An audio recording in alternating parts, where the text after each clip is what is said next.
पद्मनाभप्रियां देवीं पद्माक्षीं पद्मवासिनीं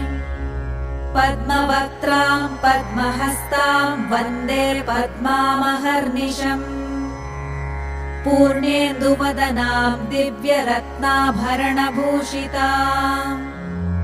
वरदाभयहस्ताढ्यां ध्यायेच्चन्द्रसहोदरीम् इच्छारूपां भगवतः सच्चिदानन्दरूपिणीम्